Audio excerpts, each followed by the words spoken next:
السلام عليكم، ازيكم يا باشمهندسين؟ الاخبار طبيعي تكونوا بخير. بسم الله. قبل ما نبدا عايز اقول اللهم انفعني ما علمتني وعلمني ما ينفعني وزدني به علما. بسم الله الرحمن الرحيم، ان شاء الله هنعمل ونبدا. بسم الله. اتكلمنا النهارده عن ليكتشر 5. ليكتشر 5 سهله وبسيطه يعني. بعنوان الايكوفالنت سيستم. بس في الاول يعني ايه ايكوفالنت سيستم؟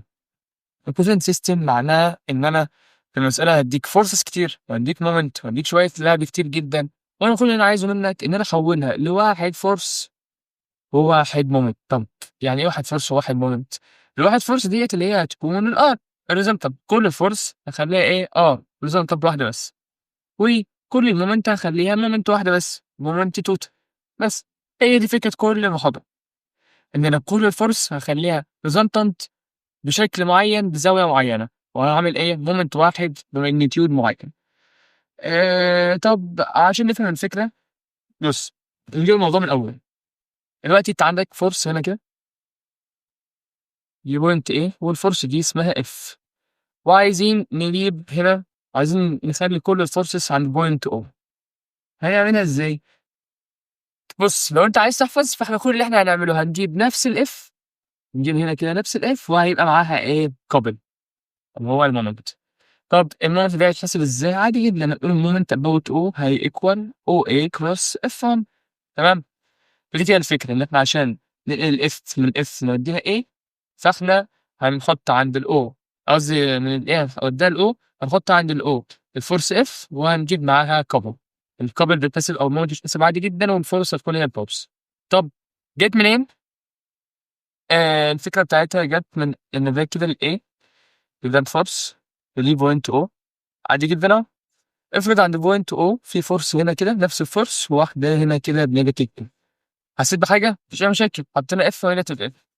تمام. فالاف ده مع النيجاتيف اف ده كده عملوا ايه مع بعض؟ عملوا المومنت، او اللي هو اقدر اقول لك عليه اللي هو الكابل.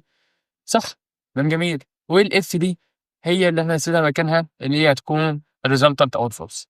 زي ما اتفقنا اهو، هي الاف دي هي دي كده، والاثنين فورس مع بعض دول هم اللي عملوا المومنت. كده انت فهمت هي جت منين، وفهمنا هي بتتحسب ازاي. عادي جدا، مومنت او هتيكوال او اي كروس اف 1. حلو. عامة المحاضرة دي سهلة جدا، نشرحها إن شاء الله في فيديو واحد، وهنحل مسألتين من الشيت، عشان ما فيش مسألة كاملة مبنية عليها، هي بتبقى خطوة أو اتنين بس. قصدي مطلوب أو اتنين. طب عايزين نفهم أكتر، يعني عايزين نفهم، يجيب مثال أتقل شوية. أنت هتفرض إن أنت عندك في الفورس هنا كده اف 1، عندك فورس هنا كده اف 2، عندك فورس تحت كده اف 3. تمام. ودي بوينت او، بوينت او هنا. عايزين نعمل equivalent system عند O. كده إيه؟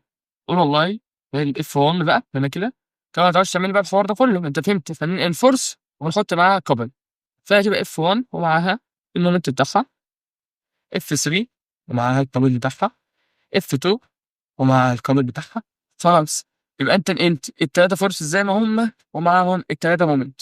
طب عايزين نحسبها بقى، هيبقى resultant هيساوي إيه؟ resultant كفيكتور هيساوي F1 بلس F2 بلس F3 الفيكتور.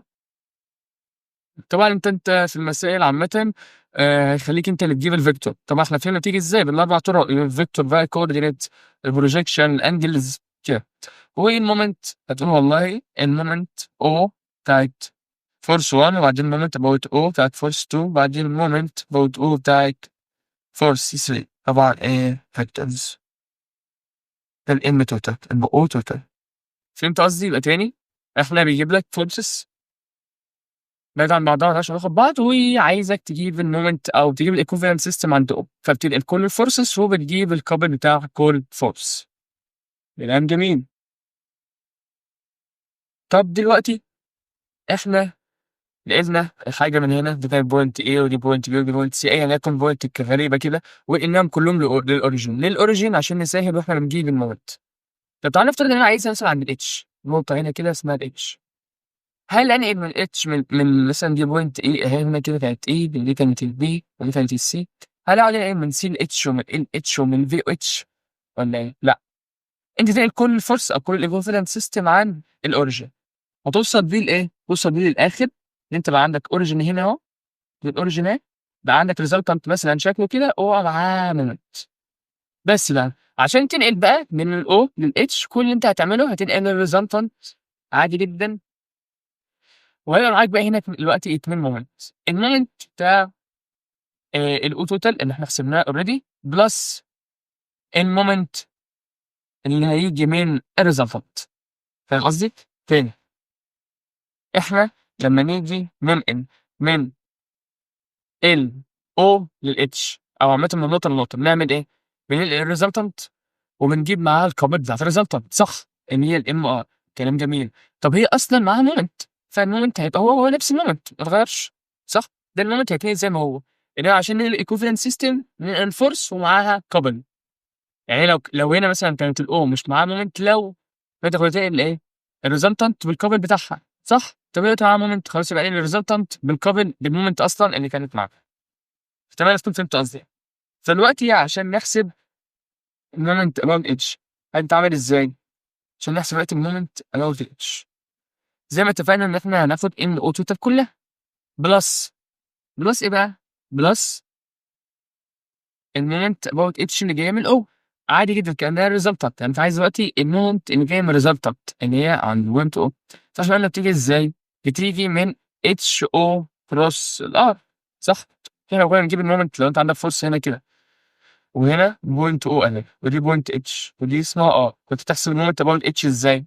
مش كنت بتقول اتش او لازم الاتش الاو المومنت اباوت اتش او ان هي اتش او بلس الار بس. ده كل اللي عايزه. انا عايز اجيب المومنت بتاعت الايه النقله دي كده، فانت تقول اتش او بلس الار. تمام. فده كده القانون اللي انت هتشتغل عليه. ده كده القانون اللي هتشتغل. يبقى انت عشان تجيب المومنت موت الاتش تعمل ايه؟ هتجيب المومنت في المساله اللي هي متشقلبه من اي حته كل المومنت اللي في المساله بلس المومنت بتاعت النقله دي، النقله من الاو للاتش اللي هي اتش او بلس الار. دي انت عارفها المفروض تكون عارفها، هي عادي جدا في كل مسائل المومنت. تمام. دي اسمها ايه بقى؟ القانون ده اسمه المومنت ترانسفورميشن رول. ده القانون. تمام. فملخص كل الكلام اللي احنا قلناه ان هو هيديك فورسز كده كده كده كده، انت هتجيب لها الريزلتنت وهتجيب المومنت اباوت او. تمام. تجيب المومنت اباوت او كده يبقى انت نقلت كل ده لايكوفالنت سيستم عند الاو كده بقى مثلا ليه ار وليه كابل. هتلاقي المطلوب اللي بعده انه قال لك عايز بقى المومنت اباوت الاتش هتعمل ترانسفورميشن رول. ممكن بعدين يقول لك عايز المومنت اباوت الفي تعمل ترانسفورميشن رول تاني. تمام. بس هذه مسألة كاملة عليه؟ لأ مش هي مسألة كاملة على الفكرة دي. هو بيفضل شغال عادي معاك الريزلتنت والمومنت والكلام الجميل ده كله. بعدين إيه بقى مطلوب أو اتنين في حتة الإيه ترانسفورميشن رول أو في حتة اللي هو قال لك لو عايزين نعمل equivalent system هيبقى المومنت بكام كده. لحد دلوقتي أنا مسألتين من الشيت بس عشان نحل مسائل المسائل اللي فاتت عشان زي ما قلت لك هو مطلوب أو اتنين زيادة. فممكن نسيبها إيه بقى للحلقة الجاية أو لما نيجي نحل في الرينج عشان إيه تكون بقى مسائل محترمة كده. وإن شاء الله في الأسبوع بتاع الرينج يعني إحنا يمكن يبقى 3 4 فيديوهات عشان إحنا هنحل كتير في الرينج. بسم الله دلوقتي هنبدأ إيه؟ هنبدأ نحل. دلوقتي إن شاء الله هنحل مسألة الكود بتاعها كود جامد سيت. مسألة سهلة جدا. كل اللي هو قاله لك ترسم الإكس الواي الزد وقال لك إن في هنا كده لأ استنى نظبط البايت كان شكلها عامل هنا كده بعدين كانت عاملة هنا كده وعاملة هنا كده. ده شكل البايت. والله قال لك إن هنا قال لك إن في هنا كده تحت لأ استنى قال لك في تحت هنا كده صح؟ ماشي المهم يعني قال لك إن دي اف 2 مش شكلها معاق شوية ودي كده اف 1 وقال لك إن في هنا كده مومنت 75. كلام جميل. الموضوع سهل. بص دلوقتي اف 1 دي قال لك إنها ب100 الاف 1 الماجنتيود بتاعها ب100 والاف 2 الماجنتيود بتاعها ب200. طبعا المفروض إنك تشوف الرسمة دي بس كروكي كده. باين قوي إن اف 1 بارل للواي اكسيس معنى كده إن الاف 1 كفيكتور بيساوي صفر. هل هي في البوزيتيف ولا في النيجاتيف واي؟ ده والله باين عليها الورا يبقى في النيجاتيف واي يبقى نيجاتيف 100 وصفر. كلام جميل. طب اف 2 مش باين لها حاجة فاحنا هنضطر إن احنا نجيبها بنقط. فهي النقطة اللي فوق دي كام؟ هو قال لك إن دي 3/10 وقال لك دي كده بنص. فالنقطة اللي فوق دي كده هتبقى لو سميناها A والنقطة اللي هو هيروح لها دي مثلا B، فبوينت A والله ملهاش في الإكس حاجة، مشى في الواي نص طلع 3/10. طب بوينت B، والله بوينت B مشى في الإكس نيجاتيف 4/10 ومشى في نفس الواي نص ومشاش في الزد. تمام. وكان في طريقة بقى كان دكتور عبدين بيحب يحل بيها، إن أنت وأنت بتجيب النقط، وأنت قصدي بتجيب البعد بينهم كده ما تجيلهاش نقط، ويقول لك إيه شوف هو اتحرك من إزاي. يعني أنت لو خدت بالك إن F2 في الرسمة، F2 لو أنت خدت بالك إن هي نزلت 3/10 ومشت في الإكس في النيجاتيف 4/10، فده كده يبقى هو الإيه الإي في.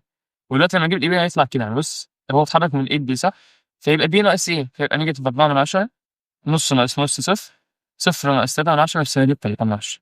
بس هو اللي هو حصل إيه، ما هو نزل 3/10 ومشي في الإكس 4/10 في السالب. حلو أهو، مشي في الإكس 4/10 في السالب ونزل 3/10 اللي هو في الزد وما مشاش حاجة في الواي. فأنت لو تعرف تجيبها على الرسم على طول حلو، مش عايز تجيبها ودي الطريقة المضمونة تجيب بوينت A وبوينت B كلام جميل. المهم عايزين بقى نجيب اليونت فيكتور طبعا بتاع الدي دي، باين أوي إنه هيكون بنص، فيبقى سالب 4/10 على نص كوما صفر سالب 3/10 على النص، 4/5 يعني 3/5 بالسالب. المهم هنجيب بقى دلوقتي F2 كفيكتور هيساوي قيمتين في اليونت فيكتور اللي هو سالب 4/5 صفر 3/5، هي اللي هي 3/10 على نص، يعني أنت فاهم بس عشان ما نتلخبطش. فالF2 هتساوي سالب 160 صفر بكام بالسالب سالب 120. كده يا باشا أنت جبت الF1 جبت الF2. أقدر أجيب الريزلتنت يا باشا، أكيد تقدر يعني. أقدر أجيب الريزلتنت، أيوه أقدر أجيب الريزلتنت، هيبقى بيساوي سالب 160 سالب 100 سالب 120. تمام. هيقول لك غالبا إن هو عايز الريزلتنت كماجنتيود. هي واجهة مسألة اختياري يعني، هو هنا برضه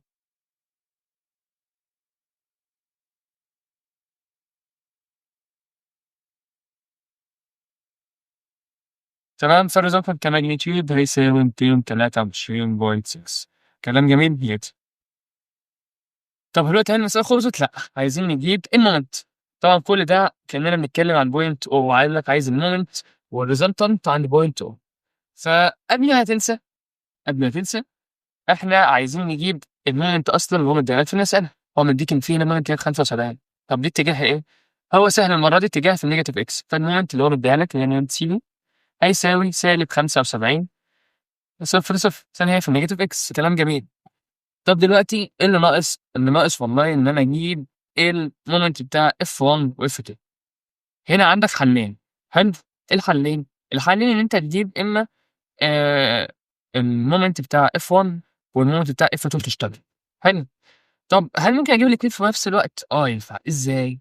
لو في بوينت في F1 مشتركة مع F2، تقدر تختار إن دي البوينت اللي إحنا هنشتغل عليها وإيه، وتحسب O النقطة دي. بُص عشان أنت مش فاهم. دلوقتي F1 دي في اتجاه الواي. حلو. هي لسه مش هتبقى في الرسم، في اتجاه الواي اللي هو كده، اتجاه الواي اللي هو وبوينت اف عامله من الاول، او بوينت اف 2 قصدي عامله من الاول هنا اللي هي الفورس اف 2. تمام. اخد بالك ان النقطه دي مشتركه، يعني اف 1 اللي هي دي لو رجعنا لورا كده مش هي هتمر بالنقطه دي؟ طب اف 2 مش هي اصلا بتمر بالنقطه دي اولها؟ خلاص يا باشا، اشتغل على النقطه المشتركه. ليه؟ عشان تحسب المومنت مره واحده بس، تجمع التو فورسز. فهمت قصدي؟ يعني أنت بدل ما تقول تفرض إن دي النقطة، بتقول O مثلًا C وتجيب النقطة بتاع F1 وبعدين تقول إن دي نقطة A وتقول OA وتجيب إيه، الmoment بتاع F2 وبعدين تجمعهم على بعض. طب تشوف أول نقطة مشتركة على قد ما تقدر تجمع لك بين الforces بحيث إنك تجيب moment مرة واحدة. فهنا بالصدفة النقطة المشتركة point A أصلًا إحنا جايبينها بكام؟ ب0.5 و3، فيبقى الOA هيساوي برضه 0.5 و3، 0.5 و3 قصدي. وبعدين بقى نجيب المومنت بتاعة F1 plus F2 هيساوي إيه؟ هيساوي والله الOA cross F1 plus F2. طب هل ده ينفع؟ ينفع عادي جدًا طالما النقطة مشتركة بين two forces. طب هنحسبها إزاي؟ والله تعمل كده الOA ب0.5 3/10. طب الforces اجمع بقى F1 plus F2 فيبقى سالب 160 صفر قصدي سالب 100 سالب 120 اللي هي resultant بالصدفة عشان هما إيه مفيش إلا 2 forces في المسافة. طب هنحسبه إزاي بقى؟ مش عايزين نحسبه بالآلة المرة دي. دي I دي J دي K، فيبقى الفيكتور I في نص في سالب 120 نص في سالب 120 ناقص 3/10 في سالب 100، هيطلع معاك بسالب 30 في اتجاه الI. هنعمل على طول نيجاتيف J، هتفرق الجي دي هي نيجاتيف. صفر في سالب 120 بصفر ناقص 3 في سالب 160، 3/10 في سالب 160 في 48 بلس الكي. صفر في سالب 100 راحت، نص في سالب 160 بالسالب ب 80. بس يا باشا كده انت جبت الأي والجي. تعالى بس نكتبها بشكل حل. هيكون سالب 30 سالب 48 80. ده الايه؟ ده مومنت F1 بلس FK. طب هل ده المومنت الكلي؟ لا، تناسي ان هو مديك اصلا مومنت في المسألة. فعشان نجيب بقى الام توتال، عشان نجيب بقى الام توتال هيساوي، هنجمع ده اللي احنا جبناه ده مع الام سي وهو من ضريبة المسافة، فيبقى سالب 75 وسالب 30 سالب 105 وهي صفر صفر، فيبقى سالب 48 80. كده عملت equivalent system عند بوينت O. كده جبت لها الريزلتنت وجبت لها المومنتوم. طب في عندنا هنا مثلا نقطة اتش تحت هنا كده، بوينت اتش اهي، عايزين نجيب نقطة بوينت اتش. كل اللي هتعمله هتقول ان الريزلتنت تبقى هي ريزلتنت عادي جدا، والمومنت اباوت اتش هيبقى بيساوي ام او اللي احنا جبناها اللي هي الام او توتال دي بلس اتش او كروس الار. فهمت قصدي؟ ده القانون بقى اللي هتشتغل فيه تجيب بوينت او اتنين على حسب السؤال. بس مسألة سهلة جدا ما فيهاش أي مشاكل، بس قعدت أشرحها لك، بس هي كمسألة خطوات سهلة جدا وسيستماتيك جدا.